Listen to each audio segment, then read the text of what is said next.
शांति। 22 जनवरी 2023 प्रातः मुरली। ओम शांति। अव्यक्त बाप दादा रिवाज 25/11/93 मधुबन। आज बाबा के अव्यक्त महावाक्य है। बाबा ने सुनाया, सहज सिद्धि प्राप्त करने के लिए ज्ञान स्वरूप प्रयोगी आत्मा बनो। सहज सिद्धि प्राप्त करने के लिए ज्ञान स्वरूप प्रयोगी आत्मा बनो। आज ज्ञानदाता वरदाता अपने ज्ञानी तू आत्मा, योगी तू आत्मा बच्चों को देख रहे हैं। हर एक बच्चा ज्ञान स्वरूप और योग युक्त कहाँ तक बना है। ज्ञान सुनने और सुनाने के निमित्त बने हैं, व ज्ञान स्वरूप बने हैं। बाबा पूछ रहे हैं, ज्ञान सुनने और सुनाने के निमित्त बने हैं या ज्ञान स्वरूप बने हैं। समय प्रमाण योग लगाने वाले बने व सदा योगी जीवन अर्थात हर कर्म में योग युक्त युक्ति युक्त स्वतः व सदा के योगी बने हैं। किसी भी ब्राह्मण आत्मा से कोई भी पूछेंगे कि ज्ञानी और योगी है तो क्या कहेंगे? सभी ज्ञानी और योगी है ना। बाबा ने कहा सभी क्या कहेंगे? सभी ज्ञानी और योगी है ना। ज्ञान स्वरूप बनना अर्थात हर संकल्प बोल और कर्म समर्थ होगा, व्यर्थ समाप्त होगा, क्योंकि जहाँ समर्थ है वहाँ व्यर्थ हो नहीं सकता। जहाँ समर्थ संकल्प है वहाँ व्यर्थ हो नहीं सकता। जैसे प्रकाश और अंधियारा साथ साथ नहीं होता, तो ज्ञान प्रकाश है, व्यर्थ अंधकार है। वर्तमान समय व्यर्थ को समाप्त करने का टेंशन रखना है। सबसे मुख्य बात संकल्प रूपी बीज को समर्थ बनाना है। अगर संकल्प रूपी बीज समर्थ है तो वाणी कर्म संबंध सहज ही समर्थ हो ही जाता है। तो ज्ञान स्वरूप अर्थात हर समय हर संकल्प हर सेकंड समर्थ। योगी तो आत्मा सभी बने हो, लेकिन हर संकल्प स्वतः योग युक्त युक्ति युक्त हो। इसमें नंबरवार है। क्यों नंबर बने? जब विधाता भी एक है, विधि भी एक है, फिर नंबर क्यों? बाबा ने कहा विधाता भी एक है, विधि भी एक है, फिर नंबर क्यों? बाप दादा ने देखा योगी तो बने लेकिन प्रयोगी कम बनते हैं। योग करने और कराने दोनों में सभी होशियार हैं। ऐसा कोई है जो कहे कि योग कराना नहीं आता? जैसे योग कराने में योग्य हो, ऐसे ही प्रयोग करने में योग्य बनना और बनाना। इसको कहा जाता है योगी जीवन अर्थात योग युक्त जीवन। अभी प्रयोगी जीवन की आवश्यकता है। जो योग की परिभाषा जानते हो, वर्णन करते हो, वो सभी विशेषताएं प्रयोग में आती हैं। सबसे पहले अपने आप में ये चेक करो कि अपने संस्कार परिवर्तन में कहाँ तक प्रयोगी बने हो, क्योंकि आप सबके श्रेष्ठ संस्कार ही श्रेष्ठ संसार के रचना की नींव है। अगर नींव मजबूत है तो अन्य सभी बातें स्वतः मजबूत हुई ही पड़ी हैं। तो यह देखो कि संस्कार समय पर कहाँ धोखा तो नहीं देते हैं। तो ये देखो संस्कार समय पर कहाँ धोखा तो नहीं देते हैं। श्रेष्ठ संस्कार को परिवर्तन करने वाले कैसे भी व्यक्ति हो, वस्तु हो, परिस्थिति हो, योग के प्रयोग करने वाली आत्मा को श्रेष्ठ से साधारणता में हिला नहीं सकते। ऐसे नहीं कि बात ही ऐसी थी, व्यक्ति ही ऐसा था, वायुमंडल ऐसा था। इसलिए श्रेष्ठ संस्कार को परिवर्तन कर साधारण व व्यर्थ बना दिया। बाबा ने कहा तो क्या इसको प्रयोगी आत्मा कहेंगे? बाबा पूछ रहे तो क्या इसको प्रयोगी आत्मा कहेंगे? अगर समय पर योग की शक्तियाँ का प्रयोग नहीं हुआ तो इसको क्या कहा जाएगा? तो पहले इस फाउंडेशन को देखो कि कहाँ तक समय पर प्रयोगी बने हैं। अगर स्वयं के संस्कार परिवर्तन नहीं बने हैं तो नए संसार परिवर्तक कैसे बनेंगे? स्वयं के संस्कार ही नहीं बदले हैं तो नया संसार को कैसे लाएंगे। बाबा ने कहा सबसे पहले स्वयं के संस्कार बदलने हैं, तब नई दुनिया की स्थापना होगी। प्रयोगी आत्मा की पहली निशानी है संस्कार के ऊपर सदा प्रयोगी में विजयी। दूसरी निशानी प्रकृति द्वारा आने वाली परिस्थितियों पर योग के प्रयोग द्वारा विजयी। समय प्रति समय प्रकृति की हलचल भी योगी आत्मा को अपनी तरफ आकर्षित करती है। ऐसे समय पर योग की विधि प्रयोग में आती है। ऐसे समय पर योग की विधि प्रयोग में आती है। कभी योगी पुरुष को व पुरुषोत्तम आत्मा को प्रकृति प्रभावित तो नहीं करती है, क्योंकि ब्राह्मण आत्माएं पुरुषोत्तम आत्माएं हो। प्रकृति पुरुषोत्तम आत्माओं की क्या है? दासी है। प्रकृति पुरुषोत्तम आत्माओं की दासी है। मालिक दासी के प्रभाव में आ जाए इसको क्या कहेंगे? मालिक दासी के प्रभाव में आ जाए, बाबा ने कहा इसको क्या कहेंगे? आजकल पुरुषोत्तम आत्माओं को प्रकृति साधनों और शैल बेसन के रूप में प्रभावित करती है। साधन व शैल बेसन के आधार पर योगी जीवन है। साधन व शैल बेसन कम तो योग युक्त भी कम। बाबा ने कहा इसको योगी जीवन नहीं कहेंगे, इसको कहा जाता है प्रभावित होना। योगी व प्रयोगी आत्मा की साधना के आगे साधन स्वतः ही स्वयं आते हैं। साधन साधना का आधार नहीं हो, लेकिन साधना साधनों को स्वतः आधार बनाएगी। इसको कहा जाता है प्रयोगी आत्मा। तो चेक करो संस्कार परिवर्तन विजयी और प्रकृति के प्रभाव के विजयी कहाँ तक बने हैं। तीसरी निशानी है विकारों पर विजयी। बाबा ने कहा तीसरी निशानी है विकारों पर विजयी। योगी व प्रयोगी आत्मा के आगे 5 विकार जो दूसरों के लिए जहरीले सांप हैं, लेकिन आप योगी प्रयोगी आत्माओं के लिए ये सांप गले की माला बन जाते हैं। आप ब्राह्मणों के आगे बाबा ने कहा आप ब्राह्मणों के और ब्रह्मा बाप के अशरीरी तपस्वी शंकर स्वरूप का यादगार अभी भी भक्त लोग पूजते और गाते रहते हैं। दूसरा यादगार ये सांप आपके अधीन ऐसे बन जाते जो आपके खुशी में नाचने की स्टेज बन जाते हैं। जब विजयी बन जाते तो क्या अनुभव करते हैं, क्या स्थिति होती है?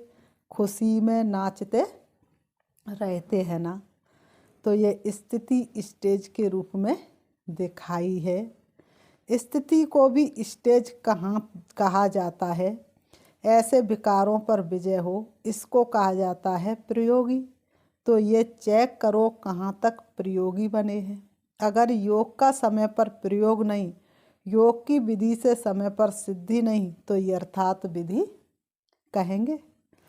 समय अपनी तीव्र गति समय प्रति समय दिखा रहा है। अनेकता अधर्म तमो प्रधानता हर क्षेत्र में तीव्र गति से बढ़ता जा रहा है। ऐसे समय पर आपके योग के विधि की वृद्धि व विधि के सिद्धि में वृद्धि तीव्र गति से होना आवश्यक है। नंबर आगे बढ़ने का आधार है प्रयोगी बनने की सहज विधि। तो बाप दादा ने क्या देखा? समय पर प्रयोग करने में तीव्र गति के बजाय साधारण गति है। बाबा ने कहा तीव्र गति के बजाय साधारण गति है। बाबा ने कहा अभी इसको बढ़ाओ तो क्या होगा? सिद्धि स्वरूप अनुभव करते जाएंगे। आपके जड़ चित्रों द्वारा सिद्धि प्राप्त करने का अनुभव करते रहते हैं। चेतन में सिद्धि स्वरूप बने हो तब ये यादगार चला आ रहा है।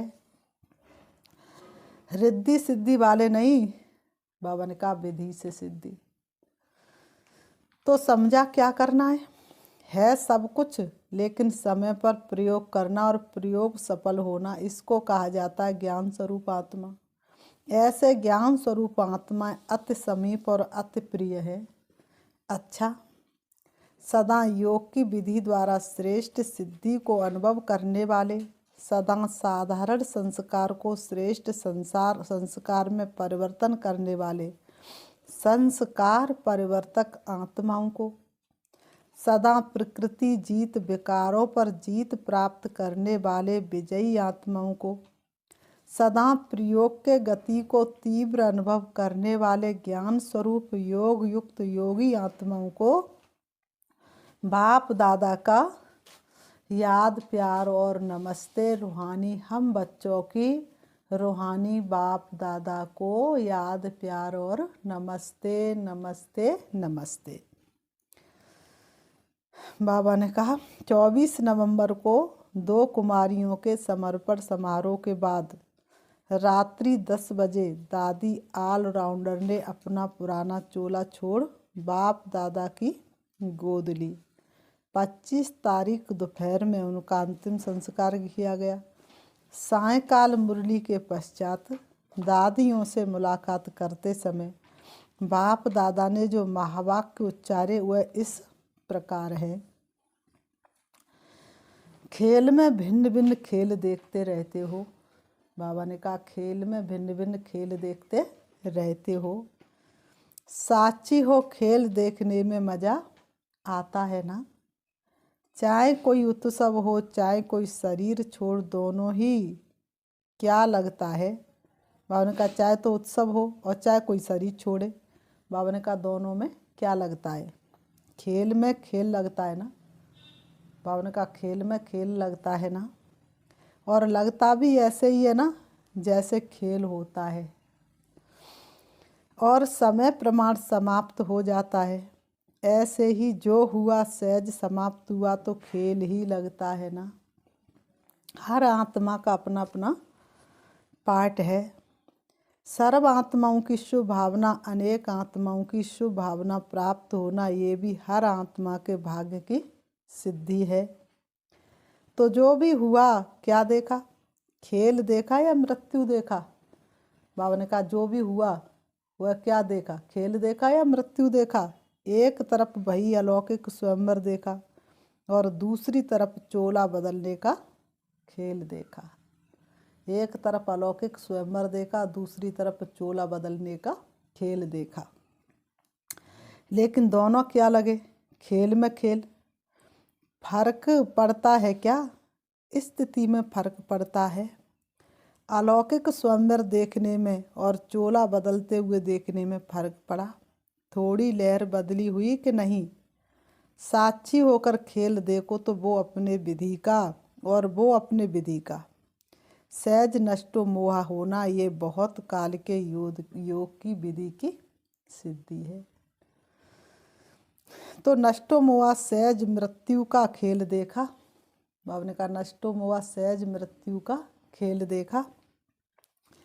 इस खेल का क्या रहस्य देखा, देखे स्मृति से भी उपराम। बाबा ने कहा देखी स्मृति से भी उपराम। चाहे व्याधि द्वारा चाहे विधि द्वारा और कोई भी आकर्षण अंत समय आकर्षित नहीं करे। इसको कहा जाता सहज चोला बदली करना। तो क्या करना है, नष्टो मोहा सेंटर भी याद नहीं आए। बाबा ने कहा कहीं भी हो नष्टो मोहा सेंटर भी याद ना आए। टीचर्स को देखते हुए ऐसे नहीं कोई जिज्ञासु याद आ जाए, कोई सेंटर की वस्तु याद आ जाए, कुछ किनारे किया हुआ याद आ जाए। सबसे न्यारे और बाप के प्यारे, पहले से ही किनारे छूटे हुए हो। कोई किनारे को सहारा नहीं बनाना है, सिवाय मंजिल के और कोई लगाव नहीं हो। अच्छा, निर्मला शांता दादी से मुलाकात। संगठन अच्छा लगता है, संगठन की विशेष शोभा हो। संगठन अच्छा लगता है, संगठन की विशेष शोभा हो। सबकी नज़र कितने प्यार से आप सबके तरफ जाती है। जब तक जितनी सेवा है उतनी सेवा शरीर द्वारा होनी ही है। कैसे भी करके शरीर चलता ही रहेगा। शरीर को चलाने का ढंग आ गया है ना, शरीर को चलाने का ढंग आ गया है ना। अच्छा चल रहा है क्योंकि बाप की और सबकी दुआएं हैं। खुश रहना है और खुशी बांटनी है, और क्या काम है। सब देख देख कितने खुश होते हैं, तो खुशी बांट रहे हैं ना, खा भी रहे हैं बांट भी रहे हैं। आप सब एक एक दर्शनी मूर्त हो। सबकी नज़र निमित्त आत्माओं तरफ जाती है, तो दर्शनी मूर्त हो गए ना। अच्छा, अव्यक्त बाप दादा की पर्सनल मुलाकात।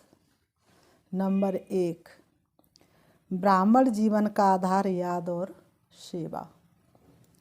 ड्रामानुसार ब्राह्मण जीवन में सभी को सेवा का चांस मिला हुआ है ना, क्योंकि ब्राह्मण जीवन का आधार ही है याद और सेवा। याद नहीं और सेवा नहीं तो ब्राह्मण जीवन ही नहीं। अगर याद और सेवा कमज़ोर है तो जैसे शरीर का आधार कमज़ोर हो जाता है, तो शरीर दवाइयों के धक्के से चलता है ना। तो ब्राह्मण जीवन में अगर याद और सेवा का आधार मजबूत नहीं, कमज़ोर है, तो वह ब्राह्मण जीवन भी कभी तेज चलेगा, कभी ढीला चलेगा, धक्के से चलेगा। कोई सहयोग मिले, कोई साथ मिले, कोई सरकमटास मिले तो चलेंगे, नहीं तो ढीले हो जाएंगे। इसलिए याद और सेवा का विशेष आधार सदा शक्तिशाली चाहिए। दोनों ही शक्तिशाली हो। सेवा बहुत है, याद कमज़ोर है, या याद बहुत अच्छी है, सेवा कमज़ोर है, तो भी तीव्र गति नहीं हो सकती। याद और सेवा दोनों में तीव्र गति चाहिए, शक्तिशाली चाहिए। तो दोनों ही शक्तिशाली है या फर्क पड़ जाता है, कभी सेवा ज़्यादा हो जाती, कभी याद ज़्यादा हो जाती। दोनों साथ साथ हो, याद और निस्वार्थ सेवा। बाबा ने कहा याद और निस्वार्थ सेवा, स्वार्थ की सेवा नहीं, निस्वार्थ सेवा। तो माया जीत बनना बहुत सहज है। हर कर्म में कर्म की समाप्ति के पहले सदा विजय दिखाई देगी। हर कर्म में कर्म की समाप्ति से पहले विजय दिखाई देगी। इतना अटल निश्चय का अनुभव होगा कि विजय तो हुई पड़ी है। बाबा ने कहा इतना अटल निश्चय का अनुभव होगा कि विजय तो हुई ही पड़ी है। अगर ब्राह्मण आत्माओं की विजय नहीं होगी तो किसकी होगी? या अगर ब्राह्मण आत्माओं की विजय नहीं होगी तो किसकी होगी? क्षत्रियों की होगी क्या? बाबा पूछ रहे क्षत्रियों की होगी क्या? ब्राह्मणों की विजय है ना, क्वेश्चन मार्क नहीं होगा। कर तो रहे हैं, चल तो रहे हैं, देख लेंगे, हो जाएगा, होना तो चाहिए, तो ये शब्द नहीं आएंगे। बाबा ने कहा ये शब्द नहीं आएंगे। बधा विजय का है सेरा, विजय मेरा जन्म सिद्ध अधिकार है। पता नहीं क्या होगा, होगा या नहीं होगा, यह निश्चय के बोल है। बाबा ने कहा ये निश्चय के बोल है। निश्चय बुद्धि विजयी, ये गायन है ना। बाबा ने कहा निश्चय बुद्धि विजयी, ये गायन है ना। तो जब प्रैक्टिकल हुआ है तब तो गायन है। निश्चय बुद्धि की निशानी है विजय निश्चित। निश्चय बुद्धि की निशानी है विजय निश्चित। जैसे किसी भी प्रकार की किसको शक्ति होती है, चाहे धन की हो, बुद्धि की हो, संबंध संपर्क की हो, तो उसको निश्चय रहता है ये क्या बड़ी बात है। तो उसको निश्चय हो रहता है कि ये क्या बड़ी बात है, ये तो कोई बात ही नहीं है। बाबा ने कहा ये तो कोई बात ही नहीं है। आपके पास तो अगर किसी के पास बुद्धि या धन की शक्ति होती है तो उसे कितना भी बड़ा काम होगा छोटा लगता है। तो बाबा ने कहा तुम्हारे पास, उसके पास तो एक ही शक्ति है, तुम्हारे पास तो सर्व शक्तियाँ हैं। धन की शक्ति है कि धन की शक्ति करोड़पति के पास है। सबसे बड़ा धन है अविनाशी धन, जो सदा साथ है। बाबा कहते सबसे बड़ा धन कौन सा है? अविनाशी धन जो सदा साथ है। तो धन की शक्ति भी है, बुद्धि की शक्ति भी है, पोजीशन की भी शक्ति है। बाबा ने कहा जो भी शक्तियाँ गाई हुई हैं सब शक्तियाँ आप में हैं, सब शक्तियाँ आप में हैं, है या कभी प्रायः लोप हो जाती हैं सारी शक्तियाँ या कभी प्रायः लोप हो जाती हैं। इन्हें मर्ज रूप में अनुभव करो। ऐसे नहीं हाँ हूँ तो सर्वशक्तिवान का बच्चा, लेकिन अनुभव नहीं होता। तो सभी भरपूर हो कि थोड़ा थोड़ा खाली हो। समय पर विधि द्वारा सिद्धि प्राप्त हो। ऐसे नहीं समय पर हो नहीं और वैसे नशा हो कि बहुत शक्तियाँ हैं और समय आया तो फेल हो गए। कभी अपनी शक्तियों को भूलना नहीं, यूज करते जाओ। अगर स्व प्रति कार्य में लगाना आता है तो दूसरों के कार्य में भी लगा सकते हैं। पांडवों में शक्ति आ गई या कभी क्रोध आता है? बाबा पूछ रहे पांडवों में शक्ति आ गई या कभी क्रोध आता है? थोड़ा थोड़ा क्रोध आता है। कोई क्रोध करे तो क्रोध आता है, कोई इंसल्ट करे तो क्रोध आता है। ये तो ऐसे ही हुआ जैसे दुश्मन आता है तो हार होती है। माताओं को थोड़ा थोड़ा मोह आता है। पांडवों को अपने हर कल्प के विजयपन की सदा खुशी मर्ज होनी चाहिए। कभी भी कोई पांडवों को याद करेंगे तो पांडव शब्द से विजय सामने आएगी ना। पांडव अर्थात विजयी। पांडवों की कहानी का रहस्य क्या है? विजय है ना। तो हर कल्प के विजयी इमर्ज रूप में नशा रहे, मर्ज नहीं। अच्छा, नंबर 2, सर्व द्वारा मान प्राप्त करने के लिए निर्माण बनो। सर्व द्वारा मान प्राप्त करने के लिए निर्माण बनो। सभी अपने को सदा कोटों में कोई और कोई में भी कोई श्रेष्ठ आत्मा अनुभव करते हो कि कोटों में कोई जो गाया हुआ है वो और कोई है या आप ही हो। तो कितना एक एक आत्मा का महत्व है, अर्थात हर आत्मा महान है। तो जो जितना मान होता है महानता की निशानी, जितना महान उतना निर्माण, क्योंकि सदा भरपूर आत्मा है। जैसे वृक्ष के लिए कहते हैं ना, जितना भरपूर होगा उतना झुका हुआ होगा। और निर्माणता ही सेवा करती है। बाबा ने कहा निर्माणता ही सेवा करती है। जैसे वृक्ष का झुकना सेवा करता है। अगर झुका हुआ नहीं होगा तो सेवा ही नहीं करेगा। तो एक तरफ महानता है और दूसरे तरफ निर्माणता है। और जो निर्माण रहता हुआ सर्व द्वारा मान पाता है। स्वयं निर्माण बनेंगे तो दूसरे मान देंगे। जो अभिमान में रहता उसको कोई मान नहीं देते, उससे दूर भागेंगे। तो महान और निर्माण है या नहीं है उसकी निशानी है कि निर्माण सबको सुख देगा। जहाँ भी जाएगा जो भी करेगा वह सुखदायी होगा। इससे चेक करो कि कितने महान हैं। जो भी संबंध संपर्क में आए सुख की अनुभूति करे। ऐसे है या कभी दुख भी मिल जाता है। निर्माणता कम तो सुख भी सदा नहीं दे सकेंगे। तो सदा सुख देते सुख लेते या कभी दुख देते दुख लेते? चलो देते नहीं लेकिन ले भी लेते हो। थोड़ा फील होता है तो ले लिया ना। अगर कोई भी बात किसी की फील हो जाती तो इसको कहेंगे दुख लेना। लेकिन कोई दे और आप नहीं लो, ये तो आपके ऊपर है ना। जिसके पास होगा ही दुख वो क्या देगा? दुख ही देगा ना। लेकिन अपना काम है सुख लेना और सुख देना। ऐसे नहीं कि कोई दुख दे रहा है तो कहेंगे मैं क्या करूं, मैंने नहीं दिया लेकिन उसने दिया। अपने को चेक करना है क्या लेना है क्या नहीं लेना है। लेने में भी होशियारी चाहिए ना। इसलिए ब्राह्मण आत्माओं का गायन है, सुख के सागर के बच्चे सुख स्वरूप सुखदेवा है। तो सुख स्वरूप सुखदेवा आत्माएं हो। दुख की दुनिया छोड़ दी, किनारा कर लिया या अभी तक एक पाँव दुखधाम में है एक पाँव संगम पे है? ऐसे तो नहीं कि थोड़ा थोड़ा वहाँ बुद्धि रह गई, पाँव नहीं है लेकिन थोड़ी अंगुली रह गई। जब दुख धाम को छोड़ चले तो न दुख लेना है न दुख देना है। अच्छा वरदान। उड़ती कला द्वारा बाप समान ऑलराउंडर पाठ बजाने वाले चक्रवर्ती भव। उड़ती कला द्वारा बाप समान ऑलराउंडर पाठ बजाने वाले चक्रधारी भव। स्पष्टीकरण है, जैसे बाप ऑलराउंडर पाठधारी है, सखा भी बन सकते तो बाप भी बन सकते हैं, ऐसे उड़ती कला वाले जिस समय जिस सेवा की आवश्यकता होगी उसमें संपन्न पाठ बजा सकेंगे। इसको ही कहा जाता है ऑलराउंडर, उड़ता पंछी।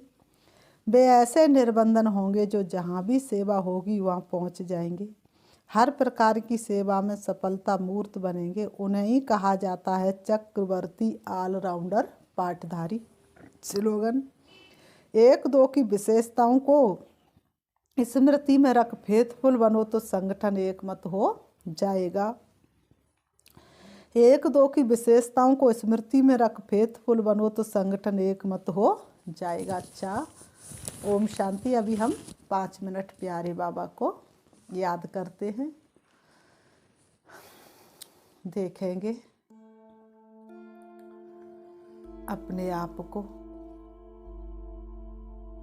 सारे दिन की अन्य बातों को समाप्त कर भ्रकुटी सिंहासन पर विराजमान। मैं एक आत्मा हूँ। मैं आत्मा अपनी सूक्ष्म कर्मेंद्रियां अर्थात मन बुद्धि संस्कारों की मालिक हूँ। मैं शरीर को चलाने वाली एक शक्ति हूँ। शरीर मेरा रथ है, इस रथ को चलाने वाली मैं आत्मा रथी हूँ। परम धाम मेरा अपना निज धाम है, जहाँ की मैं आत्मा रहवासी हूँ। सृष्टि रंगमंच पर थोड़े से समय के लिए पाठ बजा रही हूँ। अब मैं आत्मा शरीर रूपी वस्त्रों से अलग होकर उड़ रही हूँ। मन बुद्धि रूपी विमान में बैठ करके मैं चली जा रही हूँ। इस सृष्टि रूपी आंगन से दूर, बादलों की दुनिया से पार, सूरज चांद सितारों से भी पार,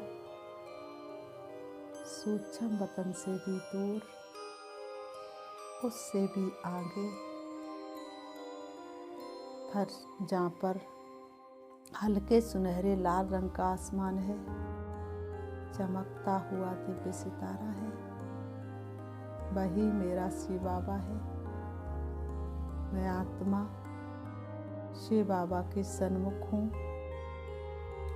अपने दिव्य चक्षु से शिव बाबा को देख रही हूँ। बाबा ज्ञान के सागर हैं। उनकी ज्ञान की किरणें मुझे संपूर्ण अज्ञान अंधकार से दूर कर रही है। मैं आत्मा संपूर्ण और संपन्न बनती जा रही हूँ। प्रेम के सागर शिव बाबा की प्रेम की किरणें मुझ आत्मा में समा रही हैं। प्यार के सागर शिव बाबा की मैं प्यार की लहरों में लहरा रही हूँ और मैं आत्मा धीरे धीरे प्रेम स्वरूप बनती जा रही हूँ। उनकी शक्तियाँ मुझे शक्तिशाली बना रही हैं, पापों से मुक्त कर रही हैं। मेरा जन्म जन्मांतर का पाप का बोझा हल्का हो रहा है और मैं आत्मा भरपूर होती चली जा रही हूँ। शिव बाबा से शक्ति लेकर मैं वापस आ रही हूँ। परम धाम से नीचे, सूक्ष्म वतन से नीचे, तारागढ़ से भी नीचे, चंद्रमा से भी नीचे, सूरज से भी नीचे मैं आत्मा आ जाती हूँ सृष्टि रंगमंच पर। आकर के दोनों ब्रह्मों के बीच ब्रह्मकुटी में विराजमान हो जाती हूँ। ओम शांति, ओम शांति।